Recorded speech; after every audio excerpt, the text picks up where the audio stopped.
Ronald? Nora? Anong ginagawa niyo dito? Sa dinami-dami ng bahay dito sa Maynila, bakit kailangan dito mangupahan ng anak ko sa napakabahong lugar? Dito talaga? Halugugin mo yung bahay. Sige po, ma'am. Ay! Umalis na kayo dito! Umalis na kayo! Ang tagal ng tahimik ng buhay ko! Babalik kami! Tandaan mo yan, Vicky. Patilat ng matay. Mula noon, hindi mo na binuksan ang puso mo para magmahal ulit. Alam mo, kung may dumating, thank you, Lord. Pero kung wala, okay din lang naman. Lilia, sandali. Muli na lang. Bakit pa hindi ka ba nagre-reply sa mga chat ko? Gusto ko lang naman na maging masaya ka.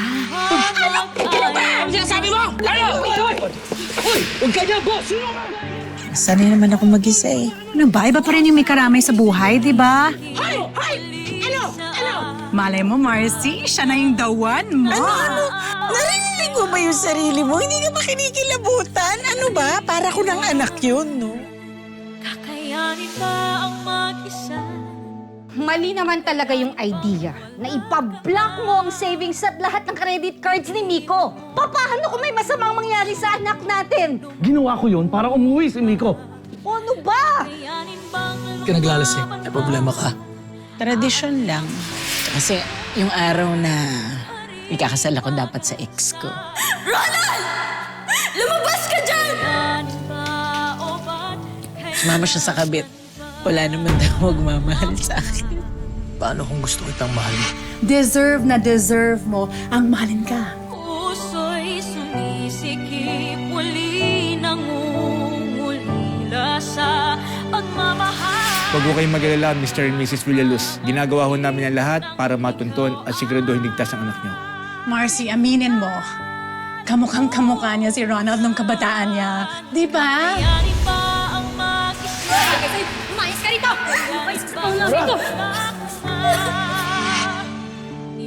Pagkaibang tao kami ng tatay ko.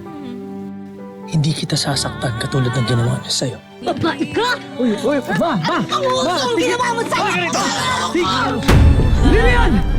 Kakayanin bang Paano kung isang araw ay ma-inlove sa kanya ang isang lalaking gwapo, mayaman at 2 dekadang mas bata sa kanya? kakayanin ba o ba't kailangan pa?